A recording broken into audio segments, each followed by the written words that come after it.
Welcome everyone, and thank you for joining us today for the VACo Premier Partner Spotlight. I'm Dean Lynch, Executive Director of the Virginia Association of Counties, and I'm here with one of our newest partners, Bolton Consulting, to discuss the Virginia Paid Family Medical Leave Act. If you're a county administrator, you're an HR director, or a benefits decision maker in Virginia or in the counties, this series is made for you. On April the 22nd, 2026, Governor Spanberger signed Senate Bill 2 and House Bill 1207 into law, making Virginia the latest state to mandate paid family and medical leave. That means your county has obligations, deadlines, and decisions ahead of you. You need to start making these decisions right now. My guests from Bolton are here. They're going to walk us through this act and tell us exactly what you need to be preparing for and what you need to know about this act. Brian, would you like to kick us off? Tell us a little bit about yourself, and about Liz here also. Sure. Thank you, Dean. My name is Brian Spivey. I'm a senior consultant with Bolton, in charge of developing strategy and benefits, managing costs for a lot of the public sector clients in Virginia and Maryland. I work with Liz Gardner, who can introduce herself. Hi all, Liz Gardner. I'm a consultant at Bolton Consulting focused on health and employee benefits for municipalities across Virginia. Both Brian and I are based out of the Arlington, Virginia office and have the pleasure of servicing many clients throughout the state of Virginia. So as Dean noted, as of April 22nd, 2026, Virginia became the 15th jurisdiction in the United States to pass paid family leave benefits. There are 6 qualifying reasons that will get you paid leave under the law, one of which is very unique to Virginia, which is safety services, which cover paid leave for harassment, domestic violence, and stalking. April 1st, 2028 is when contributions begin under the state plan, which seems like a long way away, but it's less than 2 years to get your strategy together. And as commentary on that, Virginia counties haven't seen anything like this before. You'll hear us refer to paid family medical leave throughout our discussion as PFML. As we look toward PFML, we're really focused on helping benefits directors and their counties get together on what this means for their employees and how it'll apply to their broader benefit strategy. Liz, thank you for your commentary, and thank you for you and Brian being here from Bolton to help us work through these bills, and help us give us some guidance, going forward with this act. But tell us a little bit about Senate Bill 2 and House Bill 1207. What are the parameters of the bill? What does it require localities to do? How long are the benefits for? Who's paying for them? Right. Great questions, Dean. Thank you. So there are a lot of things similar in this bill to the other jurisdictions across the United States. There are some things that are unique, but the main focus of every county is to understand where they can use their own benefits and not have to start from scratch. There are some things in this bill which will allow you to modify your own benefits and not go and make a new plan, which is really the goal.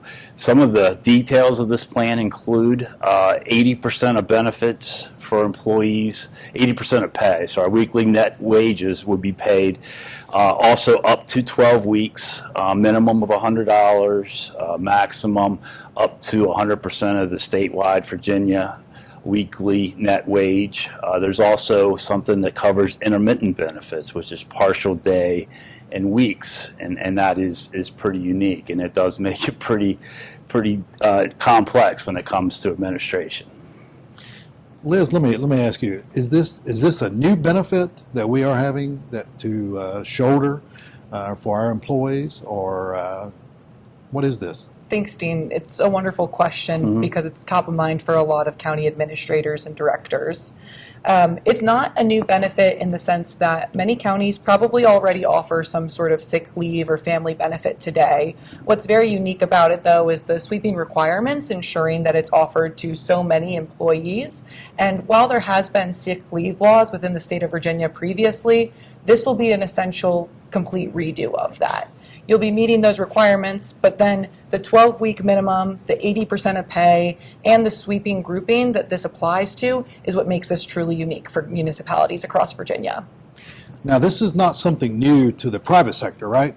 This is new to the public sector, I think, in Virginia.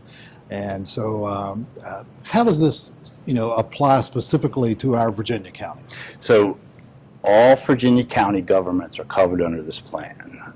And most Virginia HR... What about cities and towns? Are they covered also? Absolutely. Okay, Cities, so we're towns, not in it by ourselves, you right? are not. You're not. And in fact, the public sector, private sector included too, of course. But Okay. it is something that is new to Virginia, and there's a lot of operational, administrative difficulties that you need to look at. One of the things that is nice about the Virginia law is it does allow these benefits to be administered concurrently with your current benefits. So that means that your benefits that you have today don't need to be completely revamped, as Liz said. So it is, in that aspect, a lot better than some of the other state laws that were passed. Okay. Well, Brian and Liz, tell us a little bit about the Virginia Employment Commission. They have a part in this thing Right. also, I think, from reading the bills. Tell us a little bit about what their role is. Absolutely. Or do they have a role? And they certainly do. So the Virginia Employment Commission will be a lot of who's ironing out these regulations and then working with many groups such as VACo in order to communicate out to counties on what this will look like and making sure that there's that broad conversation and education around how to prepare. It's discussions like these that are going to make PFML release within the state of Virginia successful. Okay. So we're kind of in uncharted territory when it comes to this, I think, for our counties anyway. So it's good to have experts like you all here to help guide us through this. So let's get specific about key dates. What are the key dates that we need to be looking at? This law doesn't become effective until 2028. Yep, But that's right. But I know that planning's got to begin now. It does, and the key dates are really established, so they could change, of course. But as of now, we talked about the April 22nd, 2026. That's when the law is passed. That's when the clock starts. There's also a date, January 1st, 2027. That's when, if you have a CBA agreement, after that date, CBA. Collective bargaining agreement. So, All right. Well, if you have that in place, that will not diminish an employee's rights after January 1st. So if you're talking about CBA negotiations right now, this needs to be included immediately right now. October 1st, 2027 is when we find out what the rates are. That's huge. Also, April 1st, 2028 is when the VEC gives us the final regulations, which will be so important to this, as well as when the contributions need to start for the state plan. December 1st at this point is when benefits, 2028 is when benefits would start.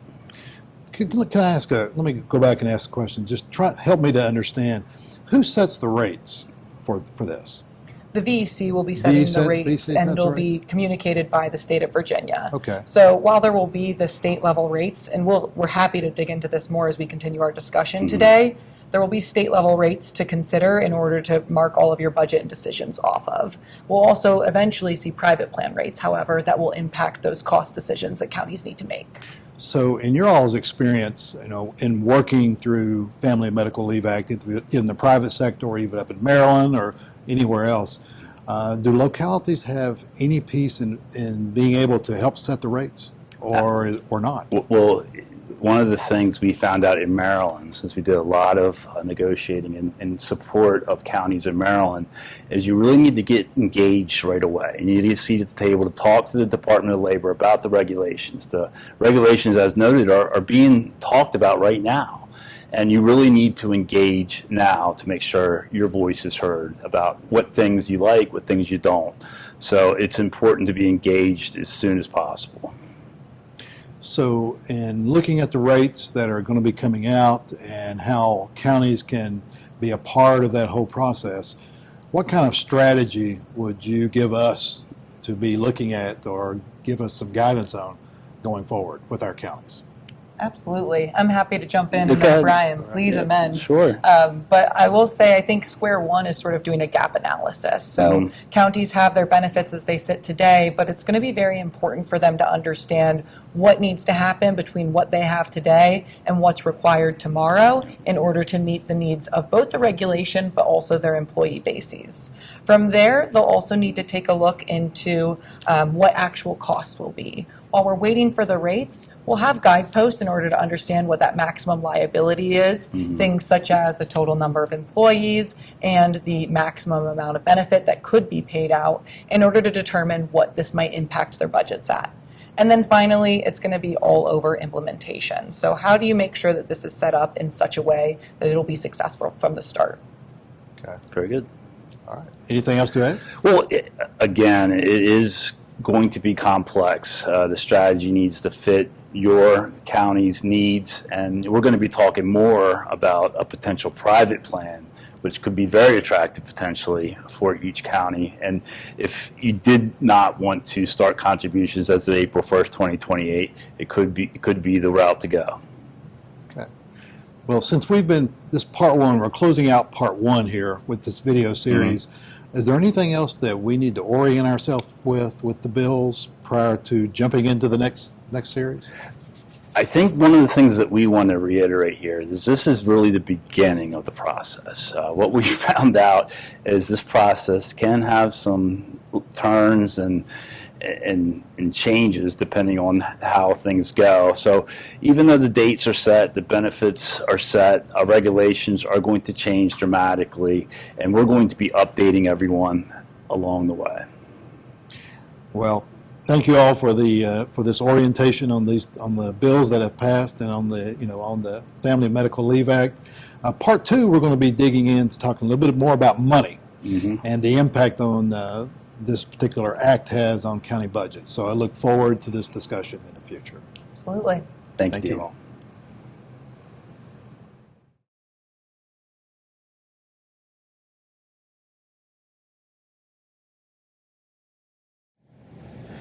Welcome back. I'm Dean Lynch with the Virginia Association of Counties, and in part two, we're getting into the financial mechanics of Virginia's new Paid Family and Medical Leave Act. I'm joined by Brian Spivey and Liz Gardner from Bolton Consulting to walk us through these details. Bolton, I think you are the experts, and thank you both for being here. And let's start with the employee side right now. Liz, can you walk us through what benefits are covered, what a covered employee actually receives? Absolutely. So a covered employee under Virginia PFML will receive 80% of their weekly wages for up to 12 weeks in any given benefit year. There's the price floor of $100 a week, and then the price ceiling of 100% of Virginia average weekly earnings. What will be interesting about this law is the intermittent component of it. So an employee doesn't have to take 12 weeks of continuous leave. They can be in and out given whatever the contingencies of their leave may be. That's where a lot of complexity is going to live for HR teams, and something that they'll definitely want to be honed in on as they take a look at what this broader cost might be for their employee basis. So if I'm understanding this correctly, then the employee has 12 months to do this, or a whole year to take this leave? Is that correct? That's exactly right. So for any triggering event, there's a full year's worth of eligibility to receive those 12 weeks. It's not based off of the benefit or plan year, as us in the HR space are very comfortable with speaking in. It's based off of that year of event taking place. Okay. Brian, anything to add to that? Liz covered it pretty well. I think, again, the complexity of this is the intermittent leave, and that's where it really becomes sticky as far as administration of this. And if you haven't been part of this, which most HR teams have not, you will probably underestimate it. So we definitely want to look at that closer. Can you talk a little bit about eligibility? Liz, maybe start with you a little bit, what the eligibility is? Absolutely. Eligibility is far broader based than I think any HR team is ready to set off with at the get-go. It's based off of most recent earnings, and also has a fallback test where any individual can be captured that are recent hires, part-time workers, or workers with gaps. Hence, even if someone left for a bit and came back, they're more than likely still eligible for VA-PFML within your county's plan. Modeling claims exposure early is what's going to make a difference in terms of capturing that broader eligibility basis. In understanding and reading the law that was passed, I know that the employer has a paid portion. The employee also has to pick up a portion. Tell us a little bit, Brian, if you will. Sure. Walk us through that whole concept. Sure. It is a 50-50 split. Who's paying for this? Both employer and employee are paying for this. It's a 50-50 split. The employee can pay no more than 50%. That's the mandate. The employer could always pay more than their 50%, but the employee could pay no more than that. So it is, at this point, we know the contributions, but not the cost. Okay. In your experience in working in Maryland and maybe working with the private companies that actually do extended benefits, these kind of benefits for their employees, who is picking up the tab going forward? Is it truly a shared experience going forward between the employer and the employee, or is that not the experience? Yeah, generally most states have that shared, and most of them are actually at 50%. So that is a standard, and we'll be talking again about the private plan, and that also has the same standards. The employee can never pay more than 50%. That's the mandate, but the employer could always pay more. Okay. In terms of benefits, and what the employees will see in their pocket, what should we be expecting? What should the employee be expecting to see? Is it a paycheck reduction, or how do we envision that to happen in Virginia? Yeah, it would be a paycheck withholding. That's how it's generally set up. And again, under the state plan, that needs to happen April 1st, 2028. Even though the benefits don't start until December 1st, 2028, those contribution withholdings need to start early. So is it mandatory for every employee to participate? Every employee will have a paycheck withholding for this benefit, correct? All right, I may be single, I may not have any dependents, but I still need to participate in this program, correct? That's correct. That's correct. Okay, all right. Is there anything else that we need to talk about, I guess, as far as financials? We know that the county is going to pick up a portion, 50%, and we know that the employee is going to pick up a portion, which is 50%, whether they want to or not. It's a Right. mandate, Right. Because this law passed in Virginia. So is there anything else that we need to be aware of other than the rates set by VEC that we've already talked about? The thing that we will add and really want to dive into further in our next session is a conversation around the private plan that Brian mentioned. So while the state plan will require employers to start paying in by April 1st of 27, those that decide to use the private plan will not be required to put those funds into a separate account. The deductions won't start until benefits actually go live in December 1st of 2028. That's a key differentiator when we talk about the public or the state versus the private plans, and something that we'll look forward to digging into further. And when we do our next part 3, when we dive into this, will we also be talking about those counties who may be self-insured? Sure. Do their own thing? You can certainly do that. So it's really 3 buckets, if you will. You got the state plan, which is an insured plan. You could do your private plan under an insured basis, or if you're really creative and have a big pool, do a self-insured plan for this. That is generally not a step a lot of counties take because there's some risk involved, and there's also some more financial regulations and qualifying restrictions and guidelines that you have to pass for that to be in place. But yeah, there are many options for counties. Okay. And when we get into the next section, are we also going to be talking about State Corporation Commission, and do they play a role in this whole thing too? Yes, they do, of course. I look forward to the next section too. Very good. Thank you all for being here for this section. Thanks Thank very you. much.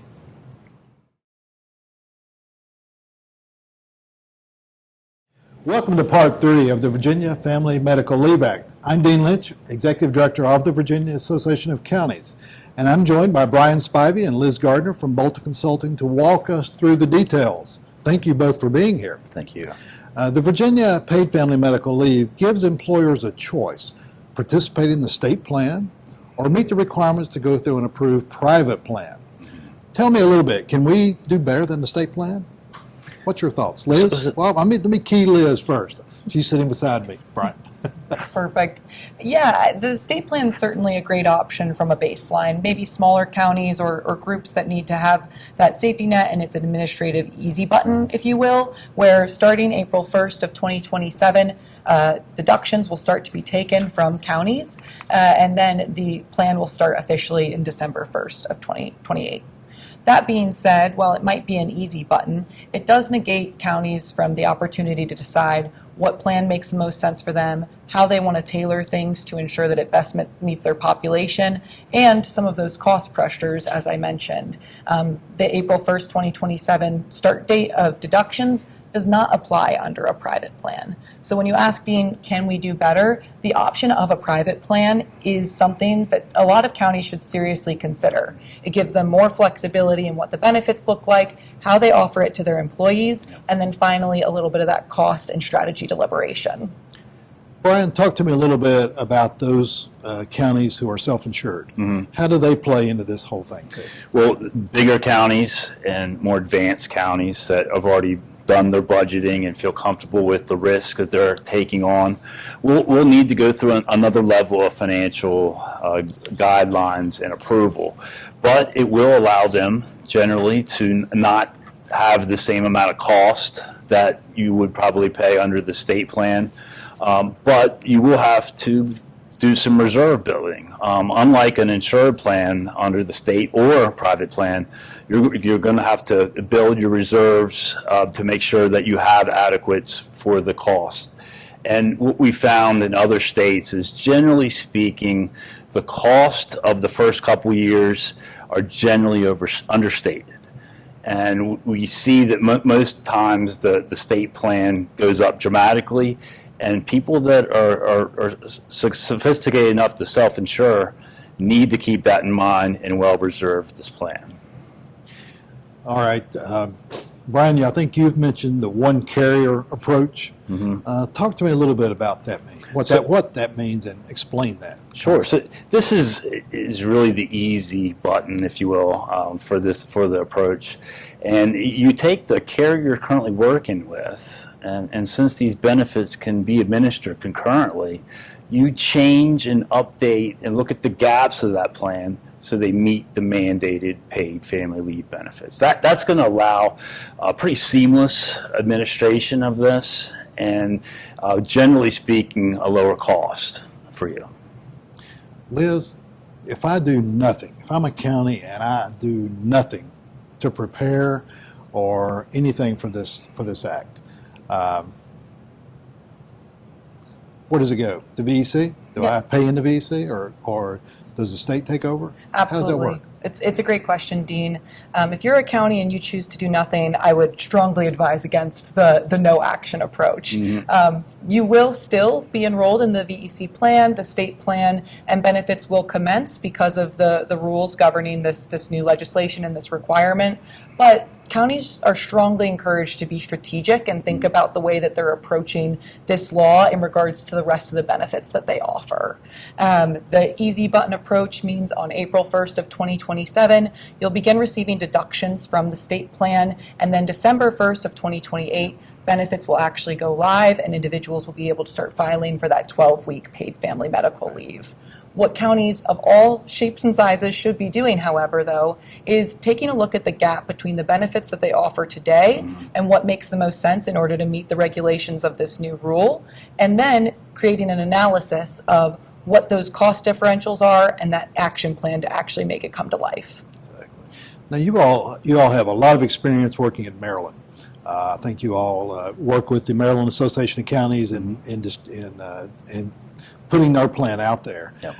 Tell me a little bit about your experience in working in this arena with them. So again, we really believe that you have to have a seat at the table for this. We want to engage with the regulators to make sure the regulations fit with the needs of all the counties. We were successful in Maryland of getting the escrow requirement to be lifted for all the counties. That is not something that's in the Virginia counties, but it's just an example of how we can influence the decision for the regulations. That is going to be. What do you mean escrow? Escrow is meaning the buildup of amounts that you have to reserve before the benefits can go in place. This is also a bigger piece of why the state plan versus the private plan is very different when it comes to adequate reserves. The private plan, you're not going to have to start funding it as of April. You will have to start doing that with the state plan. So it is a financial decision, but it's also an administrative decision. You need to have a good strategy in place based on your population and the benefits you already have in place. Liz, anything to add to that? Yeah, I think the biggest considerations that we saw in Maryland, to Brian's point, is having that seat at the table, being able to help iron out what these regulations look like, and then using the strength of numbers, which we did do with the Maryland counties, in order to make sure that those regulations best fit the population and the needs. While the Virginia plan that we've talked about has a lot of things ironed out, there are so many gaps in the minutia that still need to be discussed by regulators and by the VEC in order to really see what this law takes shape as. The best thing counties can be doing right now is starting to plan for how they're going to actually account for costs and administer, but then also begin those conversations around what the specifics of the regs actually look like and how it will impact their municipalities. So let me, a basic question I think I need to go back and ask is, are the rates that are maybe set by the VEC, are they all the same for every county? Or are they differing? Do they differ by county? They would be all the same percentage. So it's not like health insurance where it's based on a user experience kind of, that's Right. what your So rate if you're in a state plan, it is that percentage. Okay. If you're in a private plan, it could vary based Really? on based on Okay. your experience, correct? Okay. And that's a little bit of what's unique here, is that there can be strength in numbers because there is that price floor. So while the VEC will help to set the state rate, groups of buyers can come together in order to purchase a private plan that may be more cost competitive as risk pools start to form. Got it. Okay. All right. So thank you. Thank you.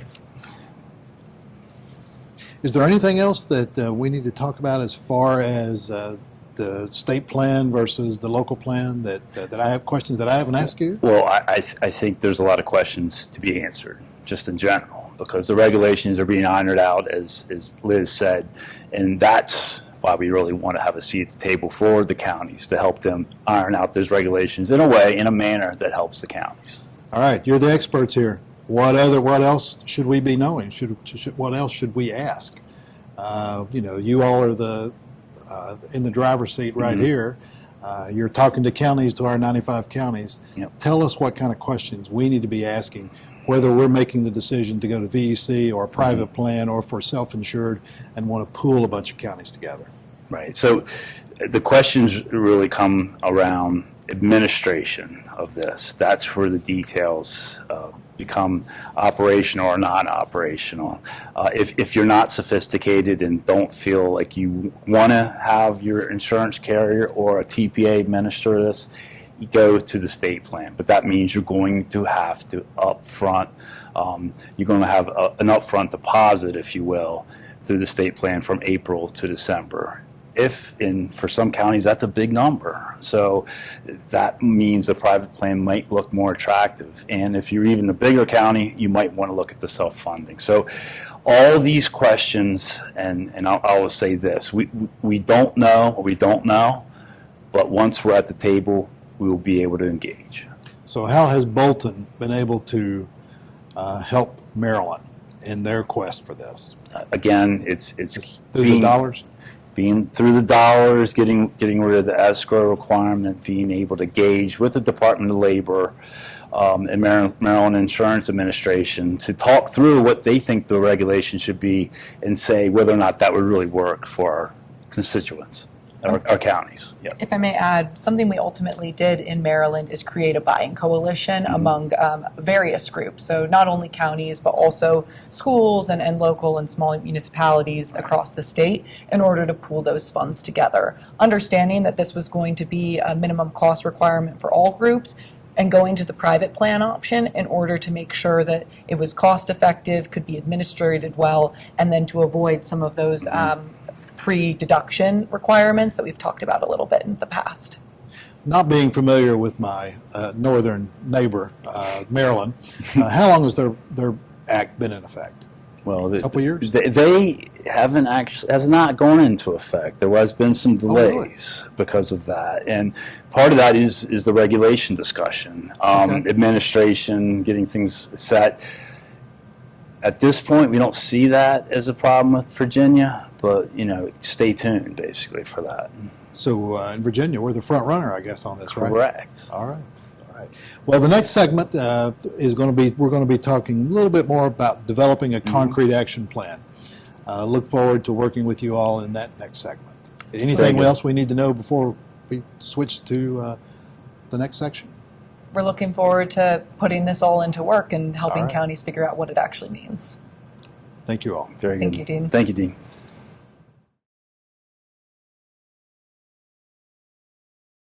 Welcome to Part 4, the action episode. I'm Dean Lynch, Executive Director of the Virginia Association of Counties, and I'm joined by Brian Spivey and Liz Gardner, both from Bolton Consulting, to walk us through the details.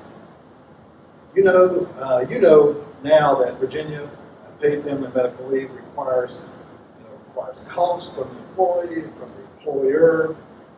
We have heard a little bit about what the options are that localities are looking at right now. But now let's focus on what we can actually do. Liz, if you don't mind, I'll start with you. Tell us the honest truth. What happens to a county who does nothing? I think we've already said it before, but let's reiterate it one more time. What happens? Yep.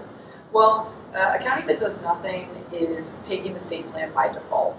It means that there won't be cost management or strategy around what happens specific to what makes the most sense for your county, and there won't be leverage on those regulations as far as, what specific rules you put in place or how it ends up being administered. It also means a potentially higher rate than a well-designed private plan. What do we mean by that? The VAC will be setting the rate of the state plan, but employers will have the opportunity to engage in a private plan, and under risk pools may have the opportunity to have a lower total cost, which is hugely beneficial under a new requirement like this. So, in other words, I think in summary, if our localities, if our counties are not at the table, Yep. they're on the menu. Is that right? I love that phrasing. Is that right? And unfortunately, it's true. So A true. county that doesn't take action is going to be paying more. Yeah. While this law doesn't go into place until December 1st of 2028, and that sounds eons away, it'll be here before we know it when, as we all know, you add in the needs of evaluating, the risk pooling, the next plan, and then putting things actually into place. Brian, the state plan, it's a floor, right? Correct. It's not a strategy. It's not. Tell us a little bit more. It's the default. And basically, if you want to settle for the default, that's fine. There will be a lot of counties that do that, but it isn't the strategic choice, if you will. You're not going to be able to influence that rate. It's going to be that rate, and you're going to start paying in April 2028. So basically, we feel like any county that's not thinking about it up front is going to be scrambling at the end. And they're going to miss out on maybe potentially a lower cost, probably have a higher administrative burden, and employees are going to find it confusing. So again, think ahead, strategy first is our recommendation. All right, Brian, walk me through a well-prepared county that actually has a plan. Tell me what that plan looks like. So if you've thought it out, looked at your plans, know how your plans compare to the Paid Family Medical Leave Act, then you know how much more benefit you need to offer. If you've also looked at your risk and know whether or not you wanted to be self-funded, then you have got that eliminated and you know which way to go. If you don't want to take on the administrative or financial burden of starting contributions April 1st, 2028, that means a private plan is probably for you. Now, there's also another option, which involves coalitions. Coalitions means groups of counties under the private plan using their buying power to get a better price. And that's really the best of both worlds. All right, Liz, I'm an HR director. Tell me what my next step is in this whole process. Absolutely. So we really are thinking of this as a three-phase approach. Phase one being knowing where you stand right now, and that's what your next step as an HR director would be. Taking scope of what your current offerings are, that gap analysis of where you need to go in order to be compliant with VA PFML, and then understanding what your options are at the table in terms of the state plan, one carrier or two carrier strategy for the private plan. Following that, it's developing that actual strategy, costing across the board, whether or not something like a coalition may make sense for your municipality, what sort of benefits you're going to offer, and how that may pair with your current short-term disability or general leave policies. And then finally, phase 3 is putting it all into action, implementing and actually communicating with employees how this will take place, what will it look like, and how things will go on an ongoing basis. It's things like putting the actual employee deductions in place off of that paycheck basis, making sure that you've got administration set up with your TPA or benefits administrator, and then collecting leaves and working with employees to make sure that they're aware of this benefit and can use it productively within your organization. So if we're not doing these 3 strategies, and developing and then executing, what are we doing? We're scrambling, or is that correct? Is that what we're going to be doing if we don't put this plan in action? Absolutely. October of 2027 is when we'll see the state rate release. If you're waiting until October of 2027, you're already too late to be ready for VA PFML. Counties need to get started now in order to have the decisions ready to go on time for when this eventually goes live. All right. Thank you. Well, tell me, we've talked a little bit about the buying coalition and the benefits of having a buying coalition. Tell me a little bit more about that. Brian, if you'll jump in there. Sure. So by mid-2027, we really recommend you start talking to your broker or consultants about, a potential coalition and what, if you want the private or state plan, both. If you were to choose the coalition, you probably want to put together an RFP. That's going to be the best approach. Procurement certainly would endorse that. That's going to allow us or the other consultant or broker to manage a process that gets you the best rate.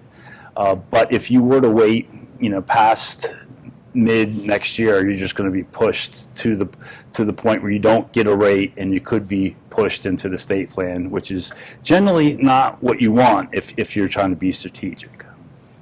Developing an RFP can be tough for a lot of counties that are particularly rural counties that don't have the expertise to do this. Can they join with other counties in developing an RFP together? Maybe a region, a planning district commission can do this? Absolutely, and buying power is a real thing. Coalitions are going to get a better rate than a county would get on their own if they wanted to just do a private plan. So that is for sure a tried and true, tested way to get the best rate. Well, let me ask you a little bit. What about piggyback provisions in a contract? Say a large county, urban county decides to do an RFP. Can other counties, if they have an option to piggyback into that contract, can they do that too? Absolutely. Can they jump in there? Absolutely. And that is an approach a lot of counties take today. So that would be an approach that would work. And if I can add to that, we all know that there are strength in numbers, and there's certainly, and Virginia counties certainly have numbers. Among 95 counties, the opportunity to work together in order to put this in place effectively is really compelling for HR directors. Since you all are a premier partner of ours, tell us a little bit about what Bolton can do in this whole process to help our counties. So Bolton, the first thing we would do is just look at your plan.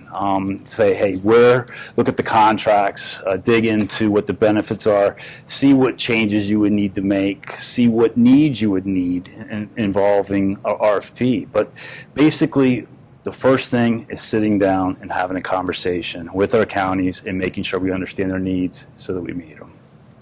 We are familiar with you guys, with Bolton. You represent many counties as far as a broker in health insurance issues and as far as supplemental retirement plans. And it's good to have you all in this particular line right here with the Family and Medical Leave Act to help us guide our counties through this. So we look forward to having you at many of our events, future events, doing some more webinars with us, and maybe interacting with all of our counties on a little more closer basis on regional meetings. So thank you all for being here. Is there anything else that you would like to add from your perspective? I think that covers it from me, Liz. We're looking forward to engaging with counties between the summit, the region meetings, and of course the conference. But as we continue and have stressed that this is an imperative to take a look at now, we want to have the conversation as soon as it makes sense for any given county, and we're honored that VACo is helping us to open those doors to have these discussions. Thank you both for being here. Thank you. Thank you, Dean.